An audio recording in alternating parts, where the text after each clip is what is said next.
ಜಿಲ್ಲಾಧ್ಯಕ್ಷನಾಗಿ ತಮ್ಮಲ್ಲಿ ವಿನಂತಿಯನ್ನು ಮಾಡ್ತೇನೆ.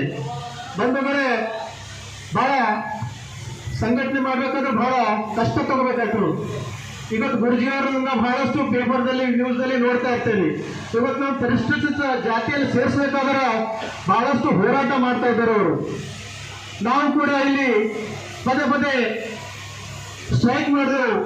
ಇಡೀ ರಾಜ್ಯ ತುಂಬಾನು ಓಡಾಡಿ ನಮ್ಮ ಬೀದರ್ಲಿಂದ ಸುಮಾರು ಒಂದು 200 ಜನ ಟ್ರೈನಿಗೆ ಕರ್ಕೊಂಡು ಹೋಗಿ ಅಲ್ಲಿ ಮೈಸೂರಿನಲ್ಲಿ ಸಮಾವೇಶ ಮಾಡಿದೆವು. ಅದೇ ರೀತಿ ಬೆಂಗಳೂರಿನಲ್ಲಿ ಮಾಡಿದೆವು. ಏನೂ ಪ್ರಯೋಜನ ಆಗಿಲ್ಲ.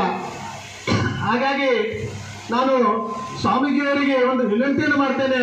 ಬರ್ತಕ್ಕಂಥ ದಿನಗಳಲ್ಲಿ ಸ್ವಾಮೀಜಿ ನಿಮ್ಮ ಜೊತೆ ನಾವಿದ್ದೇವೆ, ಇಡೀ ರಾಜ್ಯ ನಮ್ಮ ಜೊತೆ ಇದೆ.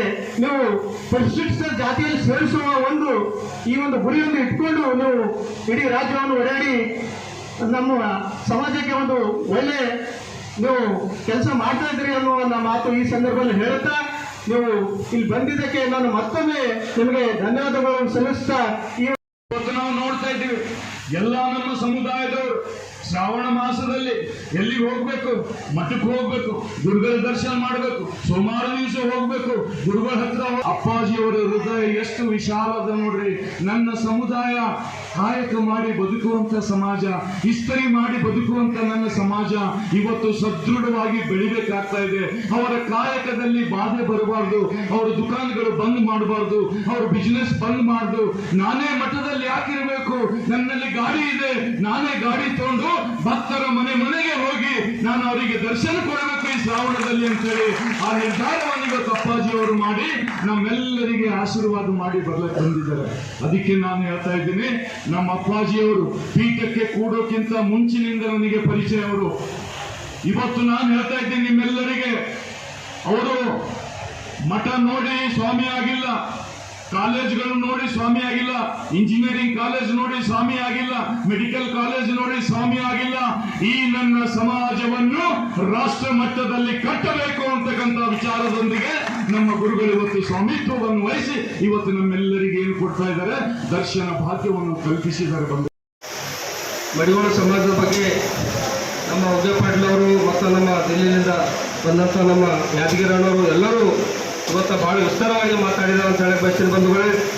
ಯಾಕೆಂದರೆ ನಾವು ಮುಂದೆ ಬರಬೇಕಾದ್ರೆ ಏನಿರ್ಬೇಕು ನಮ್ಮಲ್ಲಿ ಅಂತಂದ್ರೆ ಗುರು ಮತ್ತು ಗುರಿ ಅಂದರೆ ಇವತ್ತು ನಮಗೆ ಬೇಕಾದಂಥ ಗುರುಗಳು ಬಸವಮಾಚದವರು ನಮ್ಮ ಹಿಂದಿದ್ದಾರೆ ಅಂತ ಹೇಳಿ ಬಯಸ್ತೀನಿ ಬಂಧುಗಳು. ನಮಗೆ ಹಾಗಾಗಿ ನನಗೆ ಗೊತ್ತಾ ಏನೋ ಒಂದು ಮುಂದೆ ಹೋಗ್ಬೇಕಾದ್ರೆ ಅದು ಕೂಡ ಹೇಳಿದರೆ ಶಿಕ್ಷಣ ಇರಬೇಕು. ಶಿಕ್ಷಣ ಅಂತಂದ್ರೆ ನಾವು ಶಿಕ್ಷಣ ಮಾಡಿದ್ರೆ ಮುಂದೆ ನಮ್ಮ ಭವಿಷ್ಯದ ಇವತ್ತು ನಾವು ನೋಡ್ತಾ ಇದ್ದೀವಿ. UPಯಲ್ಲಿ ಕೂಡ ನಾನು ಮತ್ತು ನಾಸಿಕಲ್ಲಿ ಎಲ್ಲ ರಾಜ್ಯದಲ್ಲಿ ಓಡಾಡ್ತಾ ಇದ್ದೀನಿ. UPಯಲ್ಲಿ ನಮ್ಮ ಮಡಿವಾಳ ಸಮಾಜದವರು ಸುಮಾರು ಒಂದು 10 ಜನ MP ಮತ್ತು ಮಿನಿಸ್ಟರು ನಮ್ಮ ಸಮಾಜದವರು ಇದ್ದಾರೆ ಅಂತ ಹೇಳಕ್ಕೆ ಬಯಸ್ತೀನಿ ಬಂಧುಗಳನ್ನು. ಹೀಗಾಗಿ ನಾನು ಯಾಕೆ ಹೇಳ್ತೀನಿ ಅಂತಂದ್ರೆ ಮುಂದೆ ಬರಬೇಕಾದ್ರೆ ಶಿಕ್ಷಣ ಬಗ್ಗೆ ಹೇಳಿದಾರ. ಶಿಕ್ಷಣ ಮಕ್ಕಳಿಗೆ ಆದಷ್ಟು ಎಲ್ಲರೂ ಎಷ್ಟೇ ಕಠಿಣ ಇರಲಿ, ಈಗ ಮುಂದೆ ಬಂದಿದ್ದಾರೆ. ಎಲ್ಲೂ ಕೂಡ ಬರುವ ದಿನಗಳಲ್ಲಿ ನಮ್ಮ ಸಮಾಜದಲ್ಲಿ ಇಲ್ಲೇ ಬೀದರಲ್ಲಿ ನಮ್ದೊಂದು ಸುರೇಖಾತ್ ಅಂತೇಳಿ ಮಡಿವಾಳ KBDC ಇದ್ದಾರೆ ಬಂಧುಗಳೇ. ಹಾಗಾಗಿ ಇಲ್ಲೇ ನಮ್ಮ ವೇದಿಕೆ ಮೇಲೆ ಕುಂತಿದ್ದಾರೆ PS ಅವರು, ಗಂಗಮ್ಮ ಮೇಡಮ್ ಅವರು. ಯಾರಿಗೆ ಗೊತ್ತಿಲ್ಲ ಭಾಳ ಮಂದಿ.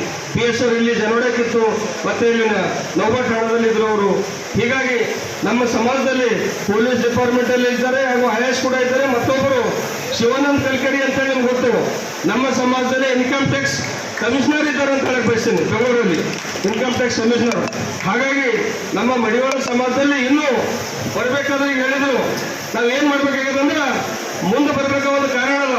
ಗ್ರಾಮ ಪಂಚಾಯತ್ ಮೆಂಬರ್ ಆಗಬೇಕು, ಮುಂದೆ PP ಮೆಂಬರ್ನಲ್ಲಿ ಮುಂದೆ ಆಗಬೇಕು, ಜಿಲ್ಲಾ ಪಂಚಾಯತ್ ಕೂಡ ನಾವು ಜಡ್ಪಿಯಲ್ಲಿ ನಿಲ್ಲಿಸಬೇಕು. ಬರುವ ದಿನಗಳಲ್ಲಿ MLA ಕೂಡ ನಾವು ಯಾರಾದರೂ ನಮ್ಮ ಸಮಾಜದಲ್ಲಿ ಆಗ್ಬೇಕಂತ ಹೇಳಿದರೆ ನಿಮ್ದೆಲ್ಲ ಆಶೀರ್ವಾದ, ನಮ್ಮ ಗುರುಗಳ ಆಶೀರ್ವಾದ ಮುಂದೆ ಬರೋ ದಿನಗಳಲ್ಲಿ ಯಾರಾದ್ರೂ ಒಂದು ಕಡಿಮೆ ಮಾಡಿ ಬೆನ್ನಲ್ಲಿ ಎಬ್ಬಿಸಿ ಆಗಲಿ ಅಂತ ಹೇಳಕ್ ಬಯಸ್ತಾರೆ ಬಂಧುಗಳೇ. ಪಾಟೀಲರು ಒಂದು ನೆಪ ಮಾತ್ರ, ಸ್ವಾಮಿಗಳು ಒಂದು ನೆಪ ಮಾತ್ರ, ಮುತ್ತಿಯವರು ಒಂದು ನೆಪ ಮಾತ್ರ, ಇಲ್ಲಿರುವಂಥ ಎಲ್ಲ ಅತಿಥಿಗಳು ನೆಪ ಮಾತ್ರ. ನಾವು ಮಾಡಬೇಕಾಗಿರುವಂಥ ಕೆಲಸ ಯಾವುದು ಅಂತಂದ್ರೆ ಮಹಾತ್ಮರ ಸಂದೇಶಗಳನ್ನ ಸಾರುವಂಥ ಕೆಲಸವನ್ನ 100ಕ್ಕೆ 100ರಷ್ಟು ಮಾಡಲೇಬೇಕು ಅನ್ನುವಂಥದ್ದು. ಕೇವಲ ಸಾರೋದಷ್ಟೇ ಅಲ್ಲ, ಆಚರಣೆಯನ್ನ ಮಾಡ್ಬೇಕು ನಾವು. ಶರಣರು ಒಂದು ಅದ್ಭುತವಾಗಿರುವಂತ ವಚನ ಹೇಳಿದ್ರೆ, ಒಂದು ಮಾತನ್ನು ಹೇಳ್ತಾರೆ, ನುಡಿದಂತೆ ನಡೆ ಅಂತ. ನುಡಿದಂತೆ ನಡೆ ಇದೇ ಜನ್ಮ ಕಡೆ. ನಾವು ನುಡಿಯನ್ನ ಮಾತ್ರ ನಾವು ನುಡಿಯುವಂಥದ್ದಿದೆ, ಹೇಳುವಂಥದ್ದು, ಮಾತನಾಡುವಂಥದ್ದು. ಆದ್ರೆ ಆಚರಣೆ ಮಾಡೋದು ತುಂಬಾ ತುಂಬಾ ಕಷ್ಟ ಅಂತ ಹೇಳಿ ಬಹುಶಃ ಈ ಭಾಗದ ಎಲ್ಲ ಬಸವಾದಿ ಶಿವಶರಣರು ಕೇವಲ ನುಡಿಯುವಂತ ಕೆಲಸವನ್ನ ಮಾಡಲಿಲ್ಲ, ನುಡಿದು ನಡೆಯುವಂತ ಕೆಲಸವನ್ನ ಮಾಡಿದಕ್ಕೆ ನಮ್ಮ ನಿಮ್ಮ ಮಧ್ಯದಲ್ಲಿ ಶಾಶ್ವತವಾಗಿ ಉಳಿಯುವಂತ ಕೆಲಸ ಆಗಿದೆ ಅಂತಕ್ಕಂಥದ್ದು. ನಾವೆಲ್ಲ ಸ್ಮರಣೆ ಮಾಡ್ತಾ ಇದೀವಿ ಅಂತಂದ್ರೆ, ನಾವೆಲ್ಲ ಅವ್ರನ್ನ ಸ್ಮರಿಸ್ತಾ ಇದೀವಿ ಅಂತಂದ್ರೆ, ಮಾಡುವಂಥದ್ದೇ ಅವರ ಸಂಪತ್ತು ಅಂತಕ್ಕಂಥದ್ದನ್ನ ಬಹಳ ಅಭಿಮಾನ ಪೂರ್ವಕವಾಗಿ ಇಲ್ಲಿ ಹೇಳಬೇಕಾಗತ್ತೆ ಅನ್ನುವಂಥದ್ದು, ಬಹಳ ಅಭಿಮಾನ ಪೂರ್ವಕವಾಗಿ. ಆ ಸಂಪತ್ತಿನ ಮುಂದೆ ಯಾವುದೂ ಇಲ್ಲ. ನಾವು ನೀವೆಲ್ಲ ಸಂಪತ್ತನ್ನ ಮಾಡಿದ್ರೆ ಕಳ್ಕೋಬಹುದು, ಒಂದಿನ ಬರಿದಾಗತ್ತೆ, ಅದನ್ನ ಒತ್ಕೊಂಡು ಹೋಗಕ್ ಆಗೋದಿಲ್ಲ, ತಗೊಂಡು ಹೋಗಕ್ ಆಗೋದಿಲ್ಲ. ಆದ್ರೆ ಶರಣರು ಕೊಟ್ಟಂತ ಸಂಪತ್ತು ಏನಿದೆಯಲ್ಲ, ಶರಣರು ಕೊಟ್ಟಿರುವಂತ ಮಾರ್ಗ ಏನಿದೆಯಲ್ಲ, ಅದು ಯಾವತ್ತೂ ಕೂಡ ಕಳೀಲಿಕ್ಕೆ ಸಾಧ್ಯ ಇಲ್ಲ. ಆ ಸಂಪತ್ತು ಯಾವುದು ಅಂತಂದ್ರೆ ಜ್ಞಾನ. ಜ್ಞಾನ ಅದು. ಮಡಿವಾಳ ಮಹಾಚಿದೇವರು ಕೇವಲ ಬಟ್ಟೆಗಳನ್ನು ಮಾತ್ರ ಮಡಿ ಮಾಡುವಂತ ಕೆಲಸ ಮಾಡಲಿಲ್ಲ.